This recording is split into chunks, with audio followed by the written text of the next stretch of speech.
trusted by bowlers around the world since 2004. By Lightning Strikes Bowl, home of Bowlers Mart Pro Shop. By Platinum Ford, drive the difference. By Fire Lake Bowling Center, 24 state-of-the-art lanes. By True Grit Coatings, drive on our passion. By Roll to Grip, king of them all. By 900 Global, striking worldwide.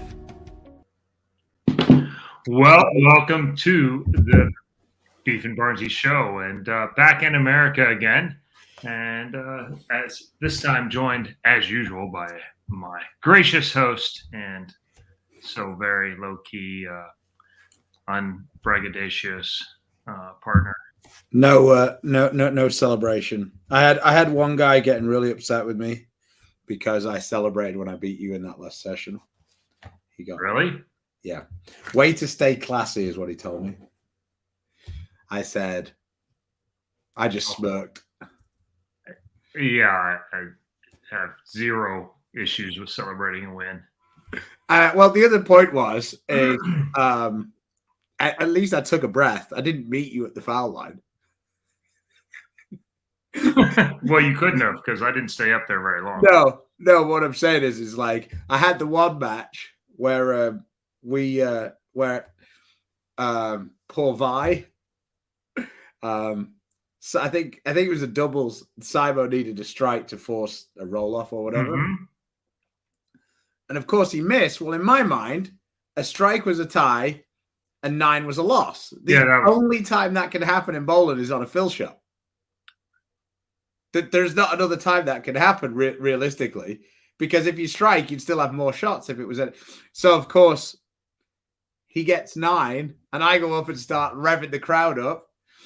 And I look around, I'm like, why is none of my team with me? And then I turn around and Vice stood on the approach. Can I shoot my spare, bro? My bad.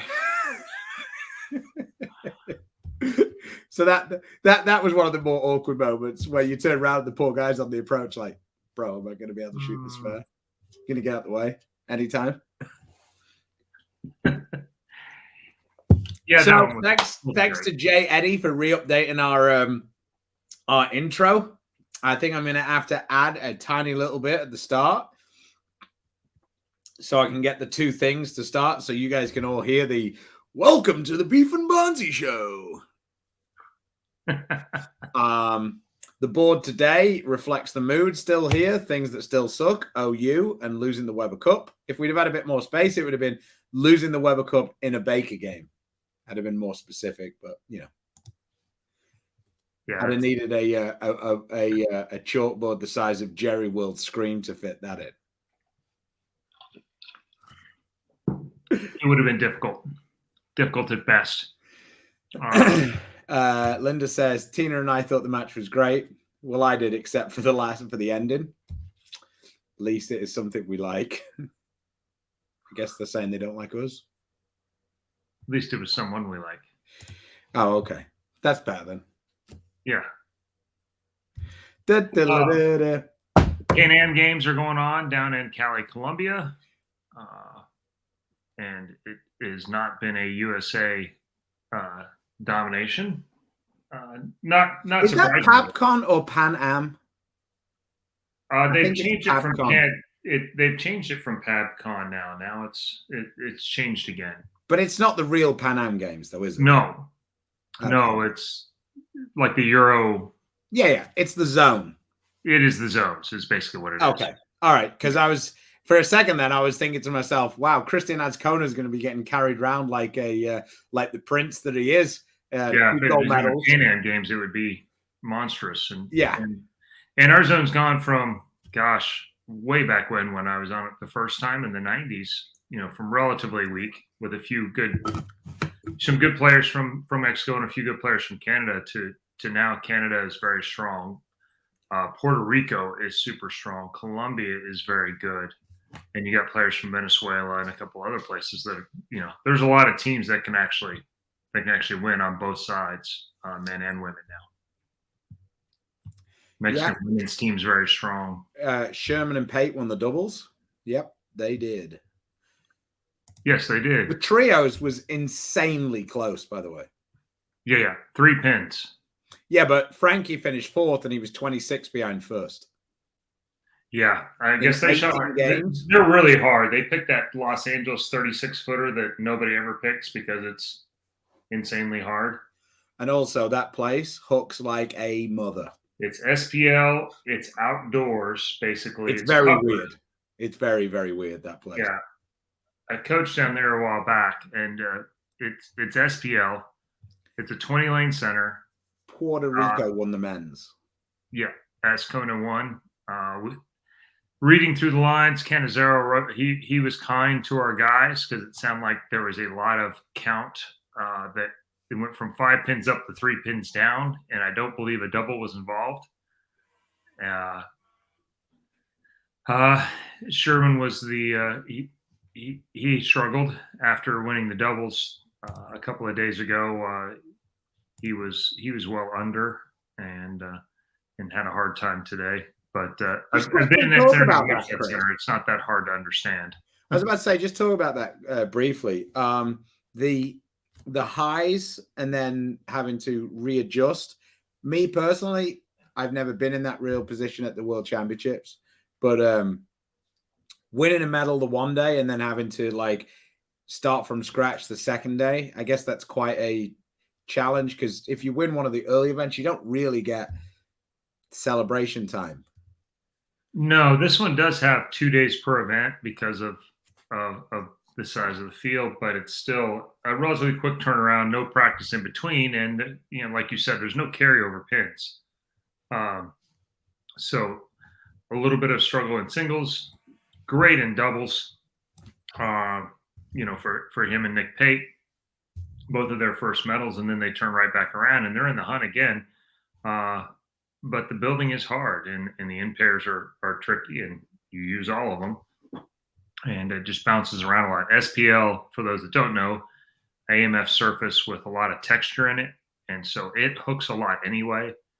The Puerto Rican, it's a very cool facility. It's for all their sports there, but the building is open air, basically. Now, the lanes are fairly well protected. It's very odd. But it's not like there's breeze going by or anything. It's really high ceilings, and at the top, there's no windows. Right. Yeah, then you can walk around and watch from up there. There's like nowhere where like rain or anything could get in like that, or really not even wind directly, but humidity and things like that are. So SPL was a great choice from the approach standpoint, but it took a place where there's already a lot of dust and things in the air and added even more friction. And so they really hook early. That 36-foot pattern, I believe, if my memory serves, has quite a bit of volume in it, though, and it's just really flat.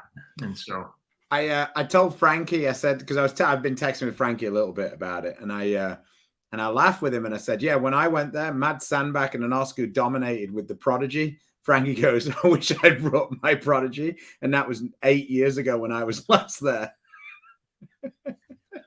Frankie's like, man, if I'd have brought a Prodigy, I might have been able to keep something on the right-hand side of the head pin. So just to give people an idea. So anyway, let's crack on. I think what we're going to do is we're going to quickly run down from our memories what our teammates used. And then me and Chris are going to do a quick breakdown of our stuff. And I think we'll do the, where Stu was right and where Stu was wrong, Colin Cowherd style, and vice versa for Chris. So on our team, we used way more smooth balls overall. So we'll start with Thomas Larson. The three main balls that Thomas used, Proton Physics, Phase 2, and a Shiny Zen Master. Richie obviously was like Dom. He had a ton of balls there.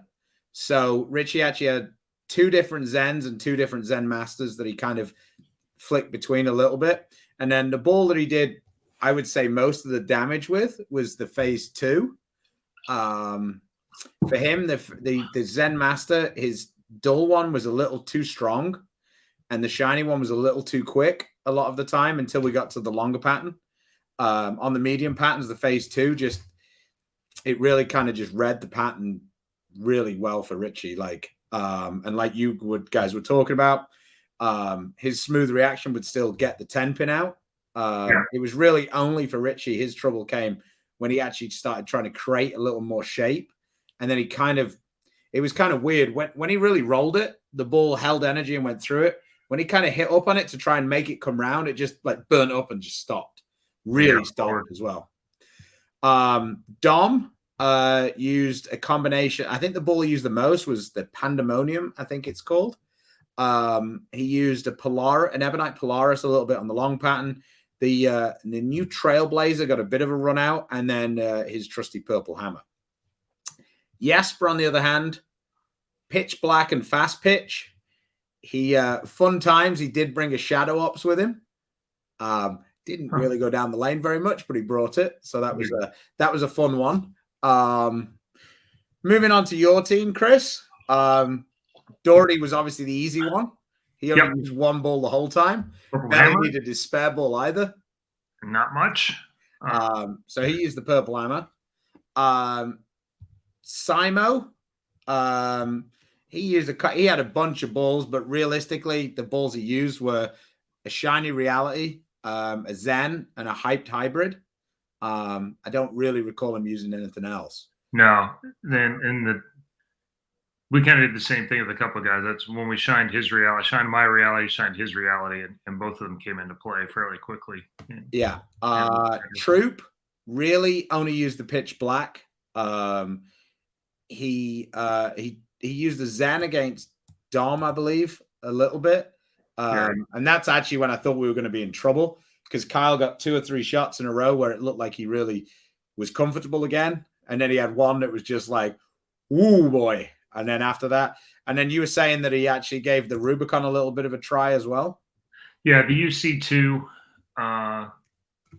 he threw the UC2 some, gave it a go. He really struggled with bar action all the time. So he threw a lot of different balls in practice, but kind of bailing out and just keeping it in front of him more often than not.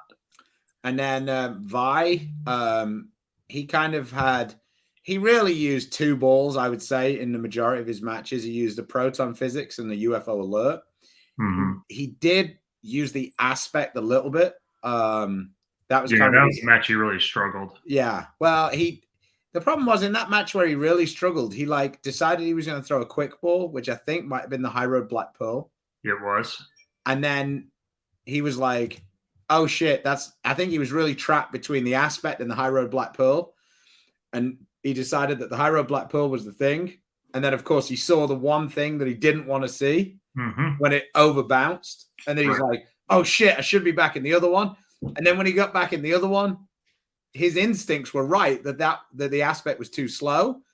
I think he just went to the wrong quick ball, and then you're screwed. When you decide a ball's too slow, but the quick one then overcooks, you're immediately like, oh, shit, I shouldn't do that. And that's one of those things. Being the first session where we don't have a lot of background and you don't really know which balls are going to work together yet.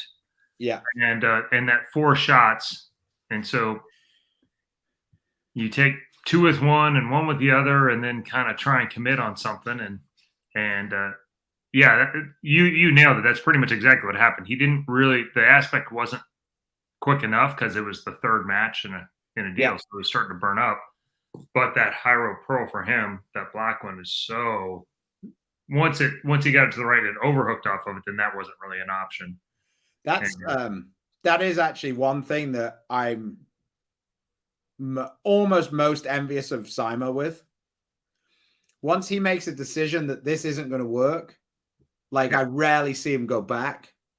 He just keeps going down the rabbit hole, and it's just like, I know that one doesn't work, and this one doesn't work, but just because this one doesn't work doesn't mean that this one over here is that's not any better. They're both not right. Right. He just gets away from it. Yeah, he just goes to another one.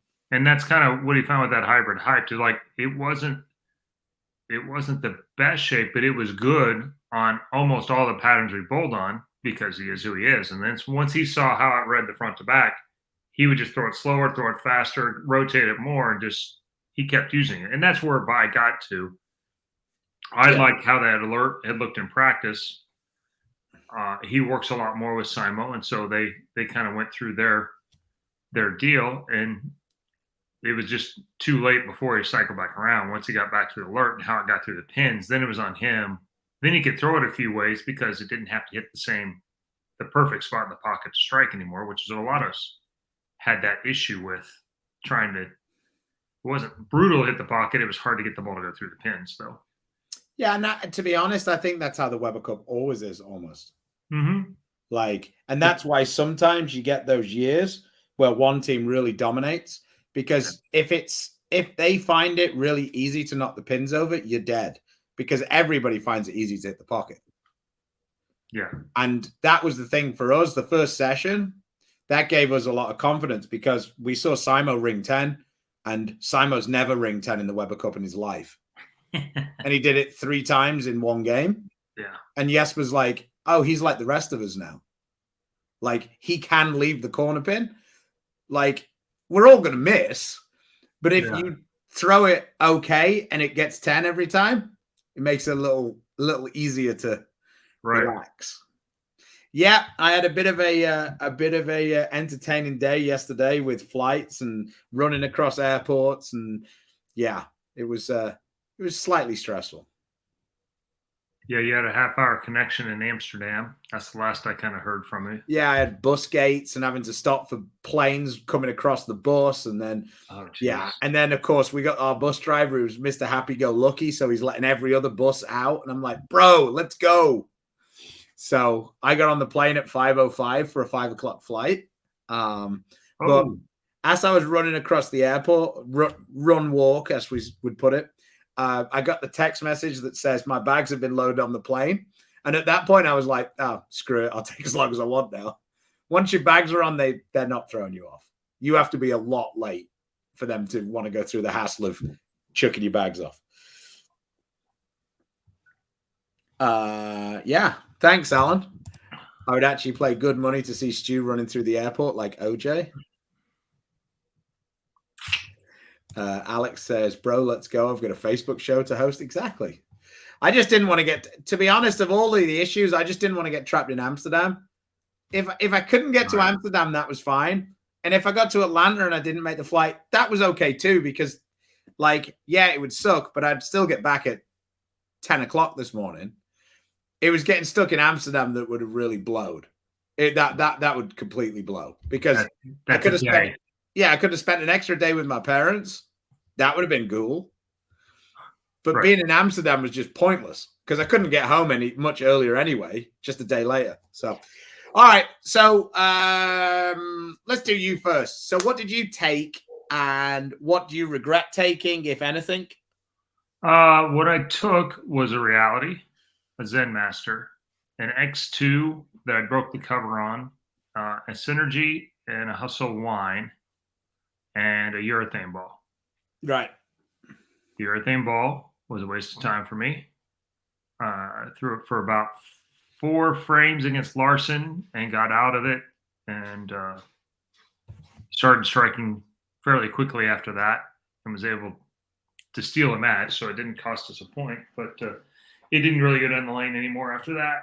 For me, it just wasn't a lane that, which is, I think, what a lot of people found. It was just hard to get the urethane to go through the pins. Even Jesper had some issue with it.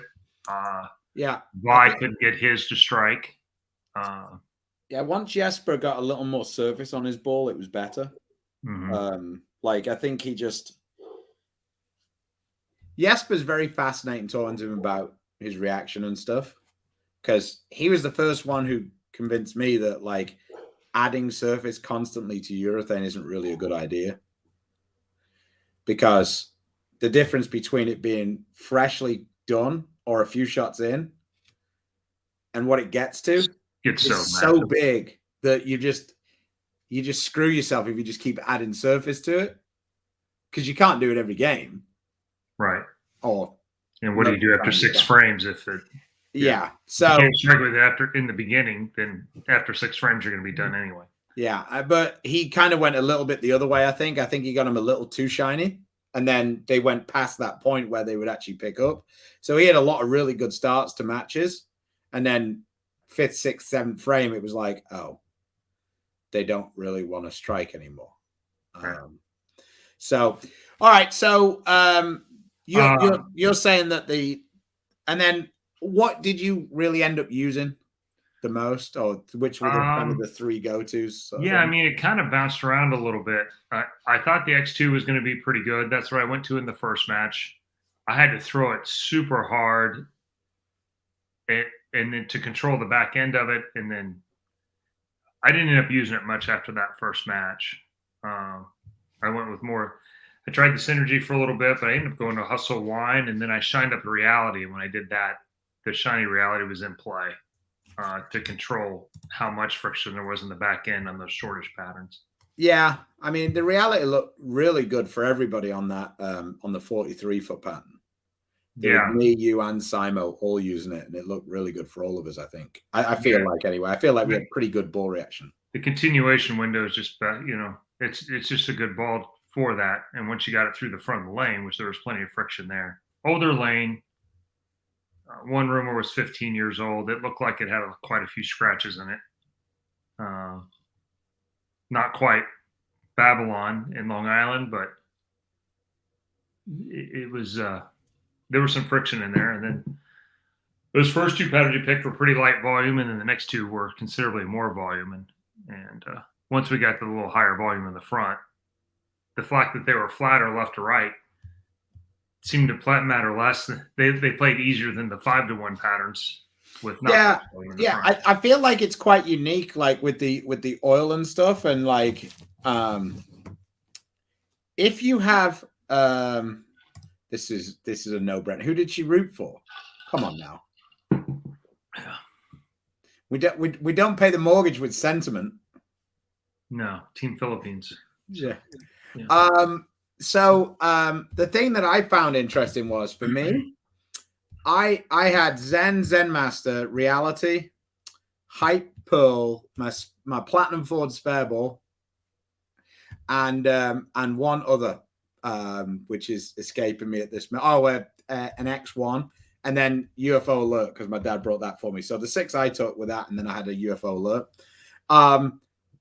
The asymmetrical balls look like trash to me on the lower volume patterns, and I personally am a guy who uses a lot of asymmetrical balls, and I don't quite notice it quite as much as that. But it was amazing, like how bad they looked for me on the shorter on those lower volume patterns. I actually went up and went forward so fast. Yeah, they just wouldn't. Yeah, you just couldn't make them do any sort of shape. Huh. I'll let you take that one. All right. The European guy still going at you. Oh man. Probably so. I think he's talking about both teams. Well, yeah, the first day was a train wreck, that's for sure. No, there's no limit. It's just the airlines. Yeah, if you're from England, you'd bring 17 or 18, and the rest of us bring 6. So, although I would say that your team would have pushed our team fairly close for total balls. Well, it turned out almost all of our guys are on the same status as you, so they have the 3-bag deal. Well, I don't have 3 bags because I'm Delta. Doherty brought his significant other as extra baggage, so he was able to bring 3, and ironically only used 1 ball the whole time. Simo always seems to manage to bring plenty of balls, so I think he had 2. I think Simo had 8. He brought 2 4-ball boxes. Yeah. We had 70-pound bags. Vi brought 9 balls. I believe Super Trooper brought 9 balls. Honestly, and I drove the spare ball there. That worked out excellent for me. Yeah. So, speaking of the one that I regret taking and then not taking, was your spare ball. Spare ball. Yeah. And if I had it to do over 2, knowing what I know now, I would have probably sacrificed one of the balls at the high end for that hyped pearl. Yeah. But we were told the lane was going to be one thing. It turned out to not be that. So there was a lot more friction in it but I still had the hustle wine, which actually I used quite a bit. Yeah, and like in your brain, I'm not sure that in the way that you do your arsenal, I think it would have been very difficult in your mind to bring a hustle wine and a hype pearl. I would, in the old days, I would have brought the hyped pearl because it was a lower, weaker pin. That would have been my spare ball, which in retrospect would have been better than what I did. So yeah, for me, I used a lot of surface on the first couple of patterns where they had lower volume, which sounds strange, but for me, I felt like if I really got hold of it, it didn't matter what I threw, it came off the back of the pattern really hard. And if I took my hand out of it, it was very easy to ring 10, like really easy. So for me, using the Zen Master with 500 on it and kind of being like nice with my hand and fairly firm with the ball speed meant that I couldn't really throw it through the break point. So that was the key for me. I had the Zen with a little surface and I had the Zen Master really dull. And both of those looked excellent for me on the especially the first pattern. So that was kind of the route I went. As the patterns actually got more and more volume, I felt like those balls kind of bogged down a little bit because I couldn't just like be soft with my hand and get it through the front because it wouldn't hook enough. And once I started hitting it more, I kind of got the same issue that Richie had, where the ball would just burn up and then it'd be flat and then it was useless. Yeah. So it was very much, I used the majority of my arsenal. And if we'd have played on more of the longer patterns, the X1 looked fantastic for me. And for me, it was a toss-up between the reality and the X1 as to which one I actually preferred on the longer patterns. If we'd have used maybe the really long one, the 47-foot one, I think it was, the X1 looked money on that one for me, playing really close to the gutter. But the shinier balls, as we got more oil on the lane, actually look better. And it's just because of where the oil is and whether you want the ball to retain energy or not. So when people say the lanes are dry, you should use shiny balls, and when the lanes are wet, you should use dull balls. It's nowhere near that simple. Right. Well, yeah, you and I were doing the same thing because the back end of the lane did hook so much on those early patterns. I had to use some of that to control the back end of the lane. Absolutely. And it was a tricky combo because the smoother the angles got, the more ring 10s came into play too, which was kind of odd. It made it it's like, okay, we'll just throw urethane, and that took urethane completely out for our guys because we couldn't get the ring 10 out. And then it was because it burned up so much, the pins didn't fly around on that lane particularly well. So you could flat 10 or 7-pin on top of it. Other than Doherty was really the only one out of the whole group that could consistently catch that light shaker hit. The 7-pin was way more of an issue for me because I felt like the light hit was the way forward. But if you left a couple of 7-pins, then it forced you to get out of that. And then that caused the 10-pin. So the stats will obviously say you left more 10-pins because you always leave more 10-pins. Like there's no way around that. But I felt like the 10-pin was caused by the 7-pin, if that kind of makes sense. Yeah. If the 7-pin was getting out easier, we wouldn't have left anywhere near as many 10-pins. But your brain can't help but, help it a little around the corner once you start leaving those 7-pins.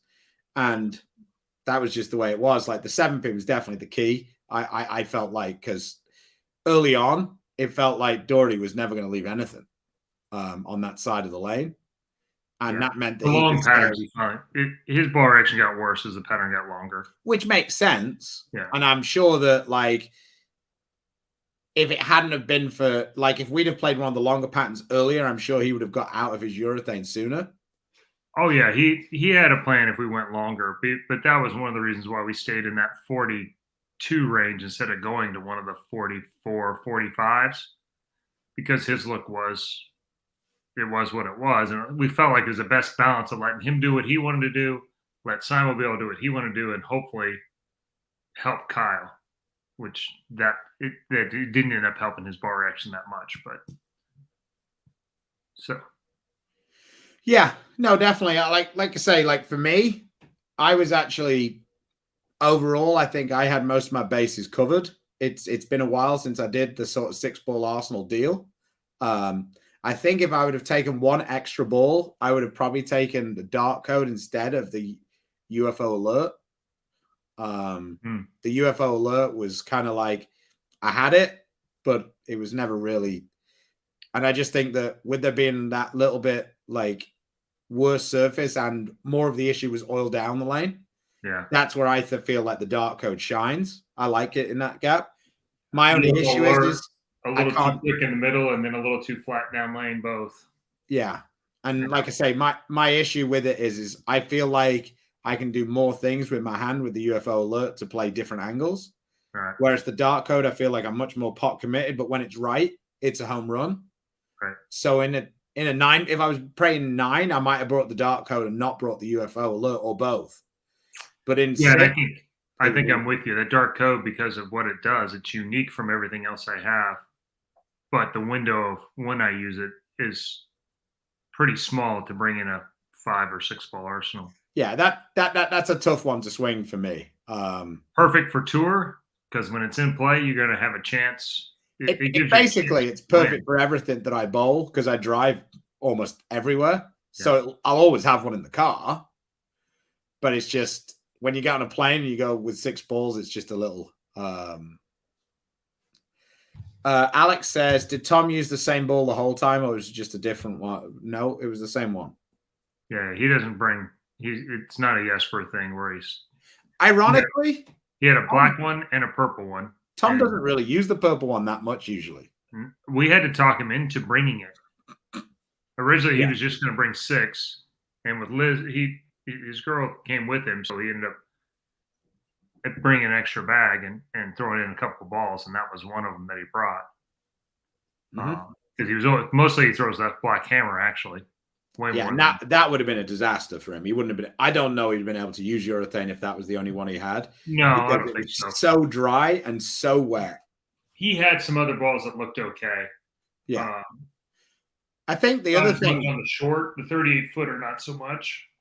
And honestly, if he hadn't brought the purple and some of that, we probably wouldn't have picked a short pattern either. So. No. And like Vi would have really struggled if Tom wasn't using the right kind of setting the lanes up. Yeah, we picked up on that combination early that his ball was so sideways that we kept following Doherty, so he would have the pattern would stretch enough that it actually helped him versus some guy saw that carry down and didn't like it. This is quite funny. I like to imagine Tom bringing a single ball as his hand luggage, and that's it. You misspelled Jesper. Oh, Jesper, it's never one balled. Yeah, he needs the spare ball, but well, what I'm saying is Jesper never has one pitch black. Right. Like in the end, he only used one, but he told us a story, and I didn't know this. It was kind of funny for the TOC. Jesper had 8 pitch blacks for the last block of the round robin, drilled identically. Wow. And every game, just change ball. New surface. And I guess there was one game he didn't do that because he followed another another left-hander, whoever that was. And Sean Ryan told him to throw the fast pitch. And Jesper had said, I was at that point, he'd been right so many times, I said, fuck it. All right. So he had one pitch black that had brand new, it might have been brand new as well, that never went down the lane because he didn't need it because he had one ball for each game. And he said that he bowled like 289 the first game. And he's like, so what do you think, Sean? And Sean's going, we have a plan. See ya. So he said he had 289, change ball front 6.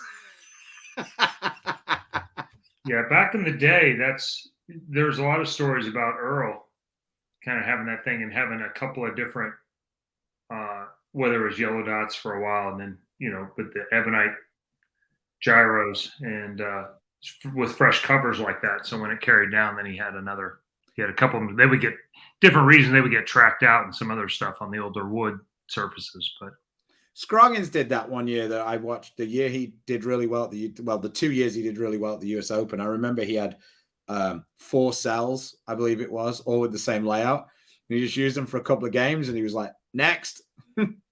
Yeah, he couldn't re-hit them, and he was hitting them with so much surface to play out. And basically, he was playing in the out of bounds and throwing it uphill. He was playing no ball reaction other than he had to get it to pick up. And if you throw it firm, he could keep it on line. And he was a very underrated shot maker. Yeah. And for as many moving parts as he had going backwards and forwards and leaning back and all that other stuff, it's amazing. I mean, that's where he stood out, was at the U.S. Open. You're like, no left-handers making it. Oh, no, he's third. Yeah, I guess he won it one year and then was the top seed the next year. Yeah, he made it like 3 out of 5 years or something like that, and they were just disgusting. And with PA in the middle of that too, just 2 guys that just weren't afraid to just go grind and grind and grind. And PA did it by playing the track and which there is none on the left. And then Scroggy just did it throwing it uphill, laying it down on 3 and hitting 6. Yeah. Yeah, it's definitely a left-handed thing, having multiples of the same ball with the same surface, and it's not really very easy. It doesn't really play for the right-handers. Well, you're trapped in the same area the whole time. Like I said, front to back is always the challenge with the left-handed side. The left to right is really determined by the lane man. And so you just have to navigate front to back all the time and manipulate that window where right-handers typically have to be able to manage the lane right to left way more so to survive and then front to back. So just a real quick recap for me. The balls that I did most of the damage, I won my first match using the Zen. I started with the Zen Master. My second match, I tried to use the Zen Master. The Zen Master was the practice ball. That looked great in practice every time. In the end, I didn't really use it that much. When we went to the slightly more oil, I went to the hyped pearl because I kind of could see that I could just throw it slow and I could make it continue. And I'm absolutely fine with throwing it slow. The slower, the better. So that was pretty good for me then. And then off that, I got a little tricked in my doubles match. And I got out of it, and then I got back into it because I used the reality for a few frames. And then once we went to the longer pattern, the reality was fantastic. It was what I told all our guys. I said, look, you guys want to see me throwing the reality, because when I throw the reality, I strike a ton. Is kind of my deal. That's the ball. Being able to use that reality, the shiny one or the dull one, that makes me happy, because I feel like pretty much every time I can throw the reality, it goes through the pins. I'm going to strike a ton. The front to back changed so much from run to run that the shiny balls for me, they would look really good, then really bad, then really good, then really bad. And the reality basically made it look okay all the time. Yeah, I mean, that was the amazing one. How about that? I changed from a reality to a hyped pearl. Yeah. That's just... Yeah, the 2 balls I had up there at the end were a hustle line and a shiny reality. So it doesn't really make sense. So if you saw my Instagram, I posted a picture on Tisa's bonnet, the hood of Tisa's car on Friday, I think it was. I went for the sausage and chips. But yeah, I don't think Chris managed to. Oh, yeah, you did. I took you to a place, didn't I, the first day? Yeah. The one thing they're supposed to be great at. Not so much. I actually thought that the food in Leicester was very good. There was a lot of options. There was a lot of options, which you could eat. Means we didn't have to get stuck with burger and fries and fish and chips and stuff. So, yeah. Is this even a question, Alex? Of course, non-battered. Battered sausage is the weirdest thing in the world. Andy Patterson. So you're saying I get 3? Basically, any left-hander get any 3 urethane balls. They've been very not picky about that. And as long as you can keep your shoes tied, you pretty much have a swing at it right now for about 2 years.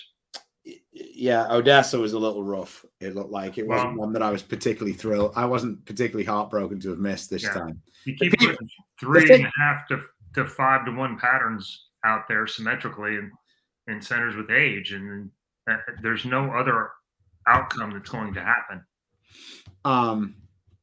I've only been to Odessa once, but the people up there were super friendly. Yeah, like super great fans. Everybody was really nice. Even the non-bowlers in the area. East Texas is interesting, and then West Texas is like they're both in the middle of nowhere, and the people in both sides are so friendly. It's just we just got to work on the South and the North. When the people come down in Austin, it's just like whatever, and then we go up to Dallas, it's whatever. When you go the other way, everybody's just like so chill about everything. It's amazing. I just like when we were in East Texas and we saw the horse trotting down the street when we were in the snowvid on the way to the World Series.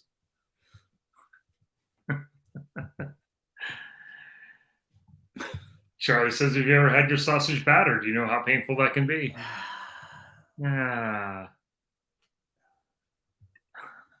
Austin has Stu. Dallas has Barnes. I mean, what can you really expect?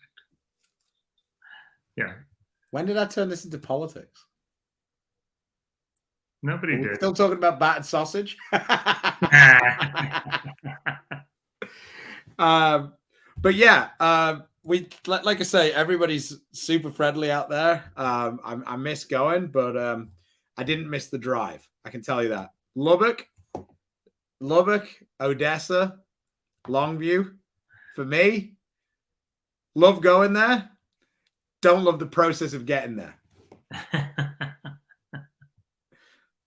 This is an interesting question. You've been to a lot of them and watched several more. Favorite venue for the Weber Cup? I think I'm kind of torn because I think that the spiritual home of the Weber Cup will always be the Barnzy Metrodome. But I really liked it when we were in Manchester. They really played up on the fact that I was from that area. They did the Welcome to Manchester sign, which was a bit of a play on the soccer teams having a bit of an argument with each other, with me. And we also beat the shit out of the Americans. So Manchester was pretty nice. That was I think that was when Tommy was captain. So that worked out well. Might have been Parker actually, but either way, that one was fun. But overall, I mean, I felt like the fans. I think that the innovation of having the VIP area, I think was great. I think that the bar did pretty good business overall. People seem to be reasonably topped up. And I felt like the crowd was really engaged in Leicester this time. I don't know whether it was because it's been a couple of years since the fans have been able to come to the Weber Cup in England, because we had last year the shutdown and then the year before we were in the States. But I felt like the crowd really brought it, and it created a much more, like you were talking on Tuesday, a much more hostile environment. Yeah. And I'm all about that. And I'm all like, me and Don were laughing on Monday. We were going to have a phone call, like just chatting about it. Neither of us could still talk very well. So yeah, it was pretty awesome. But like I say, the Barnsley Metrodome was probably going to have a special. Yeah, I think the Metrodome has a soft spot for sure. Not necessarily my favorite of all the other things around it. Like there's not a lot of food close, and some of those things were much more convenient here. Milton Keynes is a very cool venue. Yeah. But as a first time there, the crowd wasn't as into it, certainly, as the Leicester crowd. Yeah, and I mean, even on those first days when we were in like Thursday, I thought it was going to be miserable those days, and it was actually really good. Yeah, I definitely thought that the crowd contributed to the Weber Cup really well. And it's amazing when they have these ideas, and you're just like, oh, I can't really see that. Like, oh, and Emily and her team always seem to find a way to make it work, and it's kind of cool having someone who doesn't have a bowling background at all, right, innovating for the sport. Like it's really interesting. Getting her perspective over what she thinks would work. Yeah, it's kind of like it's different because everybody else, and it's kind of the same thing with Coley coming in. Although she has a bowling background, she doesn't have a competitive bowling background. Right. So it's very interesting that she starts from. That's why I think her and Tom are working off each other quite well, because Tom has a, this is the sport. This is what we need to, like, we can't get too far away from this. And Coley's coming in. This has to be an element of it, but these other things can be added. And so I think the PBA shows are starting. The set looks way more like the Weber Cup set because there's some elements of that really work and really look good. And then she's added more with the screen and the other things. No, definitely. Like I said, I mean, I love the single lane deal. I just don't think it can work for PBA shows because the lane gets really beat up really quickly. Like you'd have to strip and run it. You couldn't do a traditional TV show 5 games on one lane without having to re-oil the lane. You just wouldn't have any lane left.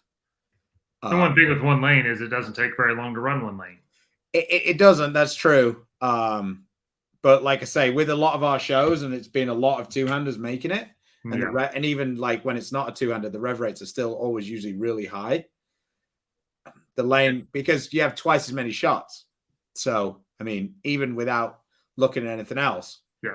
3 matches is really 6 matches. Yeah. And you go, 3 matches, that's not bad. And then you think about how many it really is because you're not changing lanes. And it's actually pretty significant. Alan says, this is always a good question because it becomes a problem occasionally. With single lane setups, where do you get a single lane? And people just don't. That's the thing that's the most challenging thing because the matchroom people deal with pool a lot, and being able to source a pool table is super easy. Like if it was easy getting a bowling lane, we'd have a warm-up lane too. True. Yeah, at least a stub lane would be something if it was easy to do. Yeah, because Emily has no problem with that about getting the sport aspect of it as good as possible. Like when they do the pool events, they have like hundreds of pool tables around, like, well, not hundreds, but a ton of them. Like for the Moscone Cup, for example, each team has a replica table in their own room. Yeah, green room, locker room, whatever. You have a place to go get warmed up before your game. Yeah. So like I say, it is very challenging because people don't like bowling lanes aren't something that you like have in stock. Like they're just not. Yeah, we've had a few times where things happen late in the game, and we had a lane in Vegas that was basically out of storage that had cracked panels and all kinds. That lane in Vegas, I wonder whether that had fallen off the side of the lorry and they'd gone, oh shit, maybe nobody will notice. Yeah, that one was when you go back to some of those philosophical conversations with Benoit or Voss about putting obstacles on the lane. That pretty much was it. We had a few of them on that one.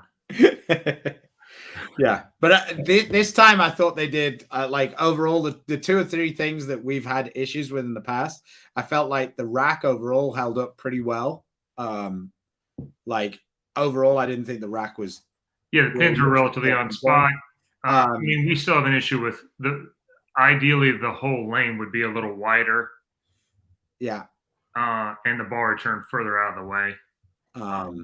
That's not particularly an issue for our team because most of our team either don't get that far left or me and Dom are both very good at walking around the ball return. So that's not really as big an issue really for us. It's still pretty long. Like you can't get in front of it. It's too far up. But that's what I'm saying. I don't really ever get in front of it because I walk left. So for me, that's what I'm saying from my personal point of view. It's much more of an issue in general, I think, for your team, that particular thing. And the other thing was, in the past, we've had a couple of years where the front part of the lanes looked like a trampoline. Yeah. And that definitely hurt Jesper, both me and you and Dom, much more than, say, Kyle or Simo, because they get so low and they get it on the lane so quickly. So that was good to see. Jesper was super excited when he threw his first shot and it didn't bounce up in the air. He's like, yes! Yeah, he only had one that did. He got really steep on one and a double bounce and it seventh end, and that was it didn't happen again. No. But it is funny because you'd like talk to someone like Jesper, and like a lot of the time when you talk to him, you don't really think that he's paying that much attention to that stuff. And you know that's an issue for him, but you don't necessarily know that Jesper is really like not clued in, but like focused on that stuff. And then he'll throw one and he's just like, yes. It didn't double bounce. And we're like, oh, he is paying attention. He's just quiet about it. All right. Well, I think I might be getting ready to go and have a little snooze. We've got the big event in Plano this weekend or Saturday. Are you feeling good about that one? Yeah, the Monster 180. Yeah.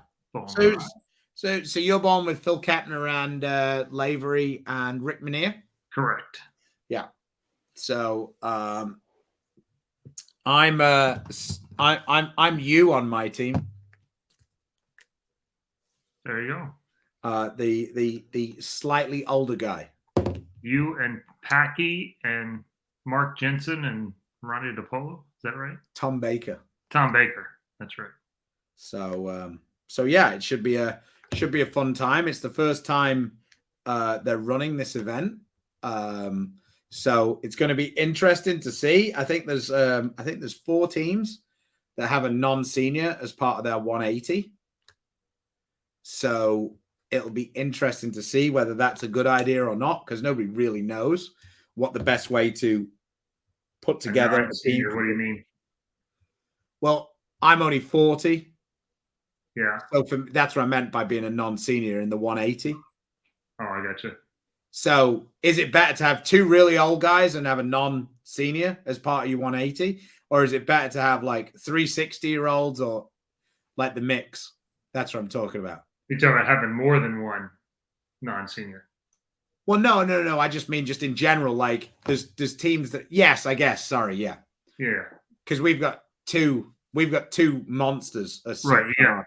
Yeah. You got 2 and we got, yeah. So like I say, it'll just be interesting to see how that works out. You know, your team obviously has a pretty good advantage because you're still one of the best bowlers in the field and you get to add 50 to the total. That's a pretty nice thing to have in that format. It's like Ron Moore's team, I'm sure, are going to be pretty strong. Ron Moore's in his mid-60s. Yeah, he's 65. And he ain't afraid of throwing like 10 baggers. So yeah, you put Ron Moore and Emleto on the same team and you have 126 to start with. You got a lot of flexibility there. Makes life a little easier for sure. So it'll definitely be interesting. Like I say, it's the first year they're running it. I'm sure that people will look. They're trying to make it another huge event at Plano yearly, a bit like the SASPA 4-person.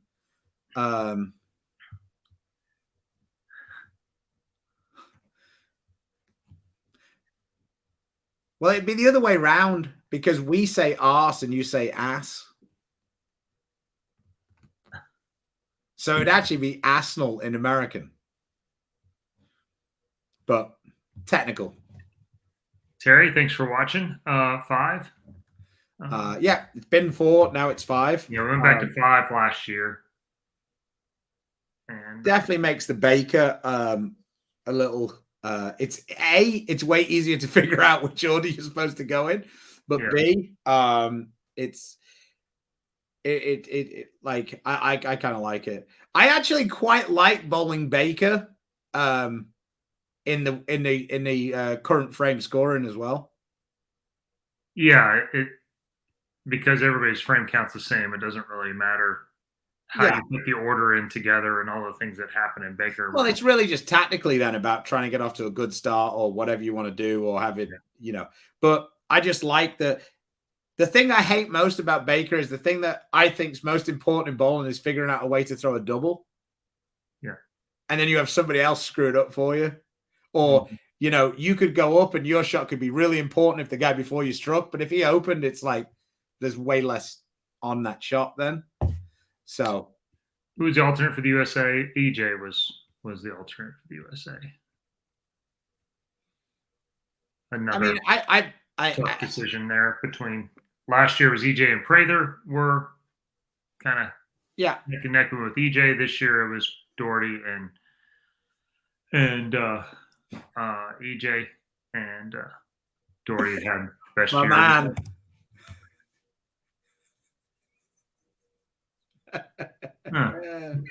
Good to see you, Mika. I can't wait to see you in a few weeks. It's worked real well twice, I think, Mika.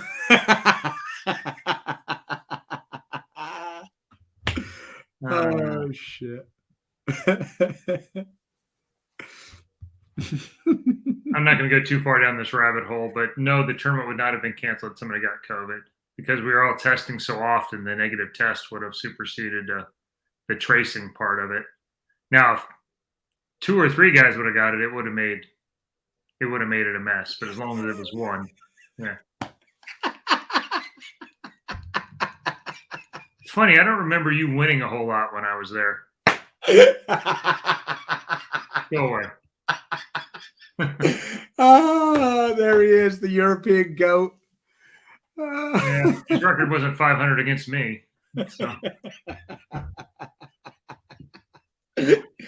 I was saying to Martin, I said, it was amazing to win this, and it was possibly more impressive, but I don't think I'm going to have as much fun as I had when we did it last time.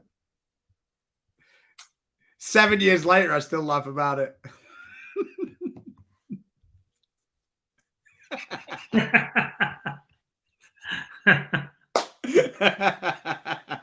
Not true, but funny. I like the fact that it's Mike as well. Yeah, well. Oh, dear. All right. But yeah, good times. Good times had by some. It seems like Mika's having a good time with it. Yeah. Him putting up a picture of me missing a 10 pin to lose a match there's so much irony to go around there. It escaped me, my friend. I'll be back around to see about that later. At least Mika missed pro side.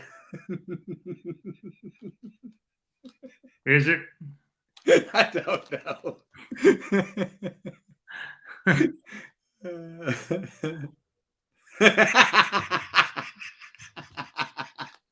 You are 100% correct. And that was before the match against me. I almost didn't even throw it the last round. I was just trying to find a ball that I could get out of to I loved it when you left a 4-pin and you went with the league bowler spare and wheeled the whole lane at it. And Doherty goes, "Oh my God, thank God he's hooking at this one." That's what he said in the back. Yeah, it's like they're kind of looking, going, "What?" Oh, okay. All right. Yes, he's hooking at it. So just a quick inside joke. Me and Chris often talk about people who hook at the 4-pin on regular tournaments in quite a derogatory way. So it's quite funny. Like when the lanes are that easy, it makes a lot of sense to hook at the 4-pin. Like when they're like a big ratio. Yeah. But like even so, it's just hilarious when we bowl tournaments and they're real tight and people are hooking at the 4-pin. I can't remember what it was, but Chris asked me, "How's it going?" I go, "I'm in 5th and the 4 people above me hook at the 4-pin." And Chris just goes, "Oh."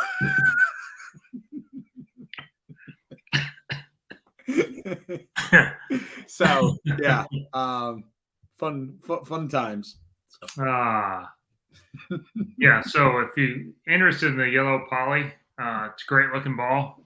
It's fairly unmarked, other than some pit cushion marks on it. Didn't go in the gutter. Oh no, maybe one time. It actually did once, because once I missed one to the right, then it was really trouble. then I was completely screwed. Like when you hook the golf ball, you go, all right, well, I'm just aim at the right side and just keep hooking it. Then you hit one straight. Oh, and then I hit it straight in the woods, and then I didn't know where to aim.